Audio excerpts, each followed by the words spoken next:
मैं इसे भी सोल्व करना है, हमें यहाँ से सोल्व करना है। पहले के का मान याद करना है, फिर हमसे पूछा जा रहा है 1 माइनस के का मान हमें बताना है। ठीक है, तो सबसे पहले के का मान निकालना है। तो 3 के का मान निकालने के लिए आपको यहाँ से, तो के को तो दाईं तरफ ले जाएंगे, प्लस की संख्या हो जाएगी। ये ऐसे लिख देंगे, ये ऐसे लिख देंगे, इस संख्या को लेफ्ट साइड में ले जाएंगे, जो प्लस की वो माइनस की हो जाएगी, चिन्ह बदल जाता है, ये माइनस की तो इधर आगे प्लस की हो जाएगी। तो चलिए लिख देते हैं 3.101 माइनस 2.11 माइनस के 2.65 प्लस के 0.256 बराबर के। ठीक है, के का मान निकाल लेते हैं हम। अब के को हम लेफ्ट साइड में भी लिख सकते हैं, क्योंकि अब हम जो भी इन्हें जोड़ेंगे वो लिख देंगे। प्लस प्लस की संख्या ये है और ये है, तो चलो दोनों को पहले मैंने एक साथ लिख दिया इन्हें। ठीक है, माइनस 2.11 माइनस 2.65। तुम्हें तो ये जोड़ना है, आंसर बताना है, तो आप इन्हें चाहो तो ऊपर नीचे लिख के भी जोड़ सकते हैं और ऐसे भी जोड़ सकते हैं। तो पॉइंट के बाद 3 डिजिट है, यहाँ भी 3 है, तो तीनों को एक एक करके जोड़ लो।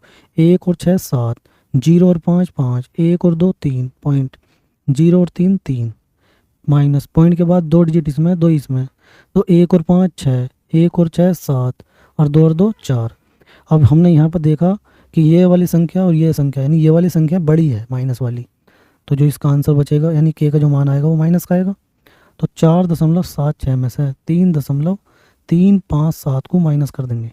ऊपर एक डिजिट कम है तो एक डिजिट जीरो लगा लेंगे। जीरो यानी हासिल लेनी पड़ेगी, 10 में से 7 गया 3, इधर बचेगा 5, 5 में से 5 गया 0, इधर बचेगा तुम्हारा 7 ही है, 7 में से 3 जाएगा 4, 4 में से 3 गया 1, यानी 1.43 ये तो आएगी माइनस का के का मान।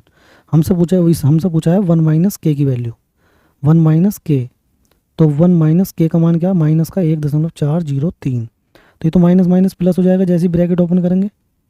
अब इन दोनों को कर देंगे ऐड, तो इन्हें जोड़ेंगे जब, तो पॉइंट के बाद जो भी डिजिट लिखे हुए जो भी संख्या वो लिख देंगे, 1 और 1 2, ये आ जाएगा 2.403।